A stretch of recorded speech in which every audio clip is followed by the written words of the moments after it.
They're already like, when you're already mid-level engineer, right? You are not sure where else to progress other than up. I actually do agree that you kind of start becoming fearful of your identity as somebody who's very technical. And even now, I describe myself as a technical policy advisor, right? And also, like in your case, I would think maybe non-technical people don't know the advantage of having technical knowledge. Hello, everybody. We are RegTech, the place for bites and banter. My name is Natasha. I'm a software engineer, recently turned tech policy advisor.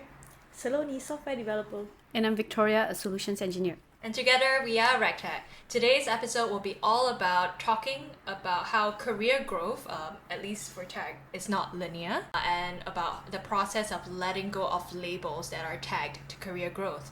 This topic came about because I think we were talking to one of our friends. So it's actually not just one friend. I talked to many people recently, and they told me about how they're already like, when you're already mid-level engineer, right? You are not sure where else to progress other than up, right? Other than principal software engineer. But at some point, a lot of people that I've talked to who are mid-level, they told me they're not really sure if that's the way they want to go. That's the way they want to proceed. They want to try something new. They want to pivot. But doing that, they're afraid that they will lose the label of being technical. Because let's say they want to pivot to product management. A lot of people see product managers as not very technical. They don't want to lose that label, and they already self-identify themselves so much as a software engineer. So they're like, how can I experience new challenges at work, new kind of diverse task without feeling like I lost my identity? So that's why I think this topic is relevant. I think maybe I'll comment on this because as I mentioned in the intro, I recently switched into more of a tech policy advisor role, and I actually do agree that you kind of start becoming fearful of your identity as somebody who's very technical. And even now, I describe myself as a technical policy advisor, right? I really want that label of being technical because there's so much fear of that amount of sunken cost. That's one that I put into honing this very specialized skill. To just kind of lose it like that through the label, I'm worried about it, and it feels like part of my identity is erased. So there's sunken cost. Two, I think it's this like being technical made me feel competent. You know, like it made me feel like I had a skill that nobody else could easily replace. And if I removed that label, no longer being a software engineer, no longer being technical, and it seemed like I was going down the generalist path, again, that also felt like something that was taken away from my identity. So I definitely did have like a sort of crisis transition point. But at least in my current role, I'm finding ways to combine both. I did have the culture shock of coming in and realizing, wow, even though it's tech policy work, a lot of it is very non-technical. I even had this first conversation with my supervisor then. I asked him like, I realized I'm the only technical person in the entire division. Do you feel like there should be more technical people? Do you find a use for my technical perspective? And I was really, really hoping he would say yes. It was a rhetorical question to boost my self-confidence. He actually replied that, no, actually most of the job is more functional. He didn't think that there was a need for a technical perspective. And I think facing the harsh reality of that fact, that there was no need for a technical perspective and for my technical skills in the role, it's more of a bonus. That was kind of like a hard thing for me to sit into. But I think over time, I found a way to kind of blend both. So being more technical, I could very easily understand where like infrastructure related issues were discussed at meetings, where there was a lot of boilerplate in terms of like them explaining this issue that came upwards about infrastructure. This is what a container library. There was a lot of discussions up front, but I already intuitively knew what it was. So there was that benefit of that. The other benefit was right now I'm actually helping people automate tasks. I'm automating tasks using like Power Apps on Microsoft. I'm using like ChatGPT and trying to teach others as well. So yeah, I think that's so far how I've been able to struggle this crisis and these dual identity. Again, acknowledging that identity crisis does exist, but trying to find ways to blend the technical side and see that it brings new perspective to a role that might not be that technical. And also, like in your case, I would think maybe non-technical people don't know the advantage of having technical knowledge. Right. Yeah. It could just be unawareness. Yeah. Actually, there's that part too. I think like it's my first time-ish being in like a huge division where I'm like one of the only few who came from a very technical background. So obviously, it's difficult for me to empathize with the other party who's non-technical. But yeah, it could be a matter of like they just haven't had a lot of people who are technical, so the benefits aren't really realized yet. I actually do understand like those people you spoke to, where they're coming from. As a engineer, if I was to lose my technical skills, it would be scary for me to, for example, thinking of moving to product management. I feel like coding is something that is the special skill that I have. Even though it's a hard skill which anyone can actually just learn. It's just about learning, right? Practicing learning. I feel like that it's a special skill that I have. Right. And if you take that away from me, what's left? So I understand the fear of letting go of the tech skills that you have, the coding skills. No, I like what you said about envisioning if you take that away from me, what's left, because this is the whole idea of labels, right? And honestly, it is a needed exercise. You need to take something away from yourself and envision yourself to really see at the root of it. If coding didn't exist, your other like jobs like that didn't exist, what is your unique value proposition? Very good question. I think that is the part about letting go of labels. If you couldn't introduce yourself as a software developer today, who is Saloni? Who is Victoria? Just another person. No, that's not the answer. Well, you obviously have to take this role and then really sit with it. But you know, like I had like this one session with I think junior devs where I was basically telling people like, yeah, labels are just an easy way for you to introduce yourself to people in networking sessions and stuff like that. But you know, at the core of it, people should remember you by not just your label, but like who you are as a person. You know, that flavor, that spirit, and that's what makes them come back to you.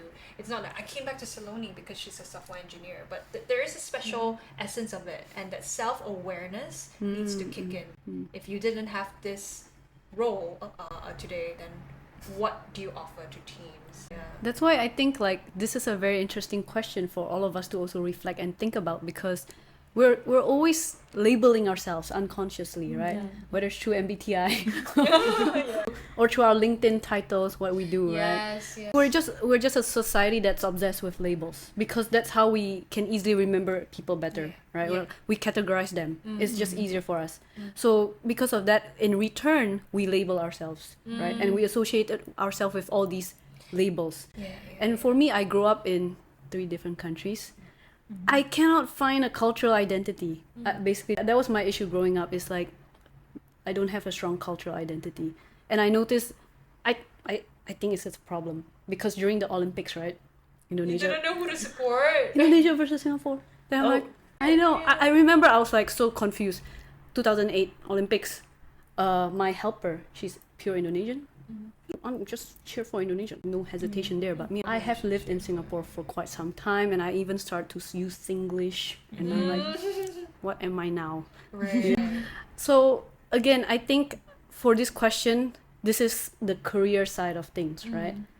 I find it a deja vu, because I experienced that growing up, cultural wise. Now I'm experiencing that career wise. That's why when you say take out the technical side, what is left of me?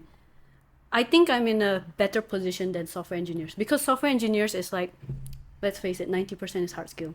But I came in as solutions engineer.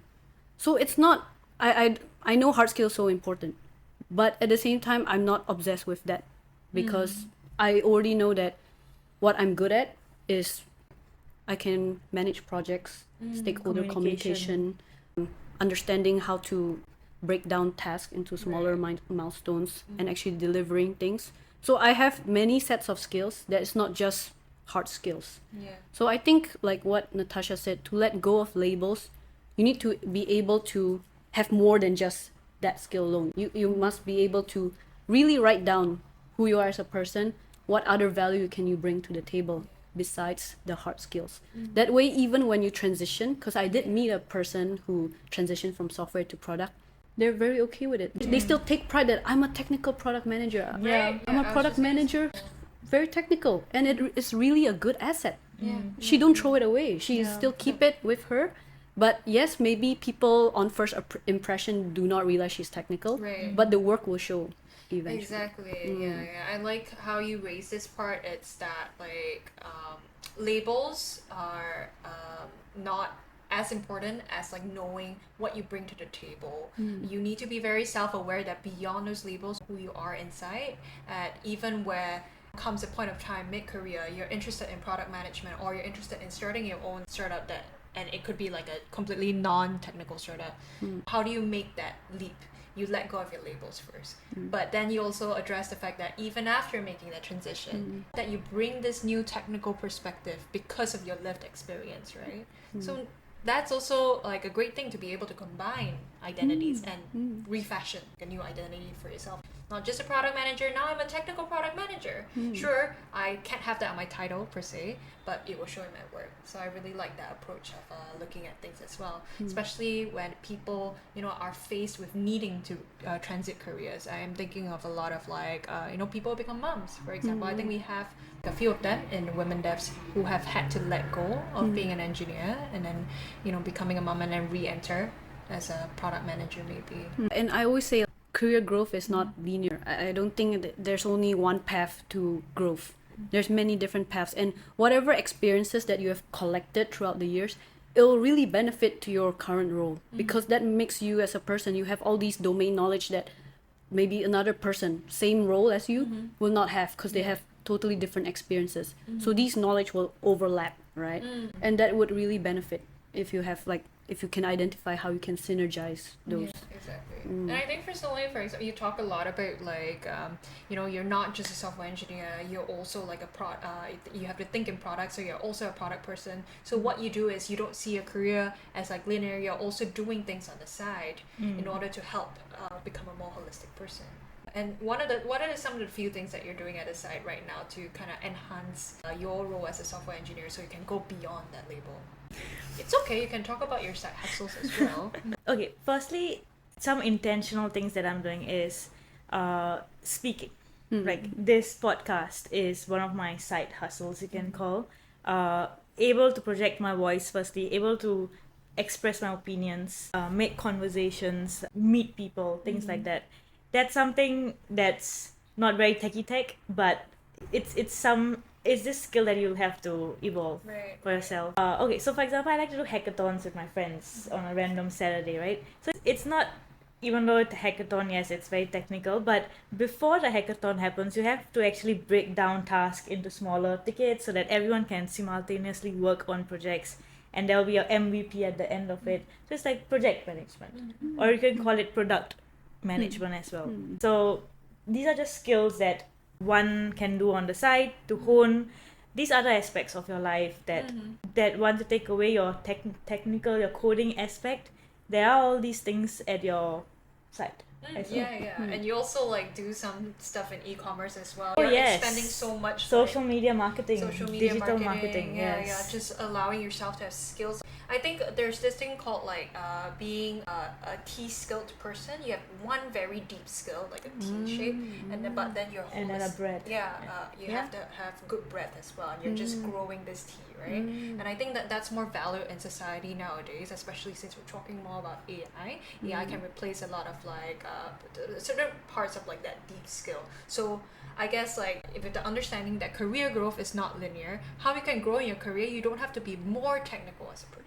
You can look for other areas to develop yourself into, because who knows, in the future there might be new jobs that require more of an amalgamation of these skills. Like for example, just real quick, when we're talking about public speaking and like being a software engineer, it sounds like it would never like combine, right?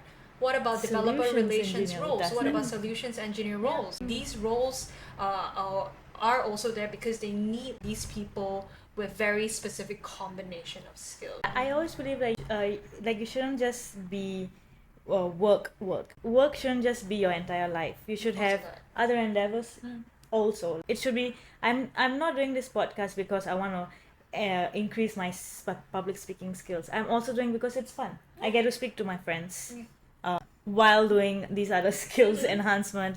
I get to meet these other passionate technical people in women devs, also broadening my scope, also making friends. So it's fun to do these things and also hone these other skills. And I also have, you can call it like, I have a life outside of work as well. That And I think you find yourself in a good position where you don't know what to put in your LinkedIn. If you don't know which label to choose to put in your LinkedIn, I feel like you're in a good position. That means you're a really diverse person with diverse skill sets, you know? So then your label should be diverse person. honestly, just I'm a diverse. I think Some my people label actually is write. curious. Some people actually write such things that you can talk to me about anything.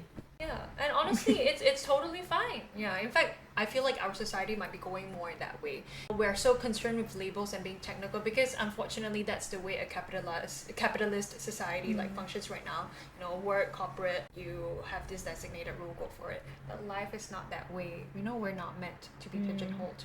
So yeah, I like the idea of viewing career growth as like non-linear. We are also unintentionally doing it ourselves. So yeah, we hope this was good advice to anybody out there who might be sharing in the same struggle of kind of not really knowing where you are if you're mid-career and you might be looking to transition but you're so afraid of letting go all the technical skills that you've built up. But we're here to tell you that you're not letting it go, you know. You're basically taking it with you and modifying the next step of whatever transition that you're going into. And for those who are like in the middle of your career and still don't know where you want to transit to, just know that your career growth is not linear. You can expand into a variety of different things. Do things on the side. Do things that are fun to you. It doesn't have to be a course or something. Like could be like e-commerce like you're doing or like a podcast like we're doing. So yeah, we hope this episode was helpful to people out there. And as always, we are Ragtag, the place for bites and banter. Bye!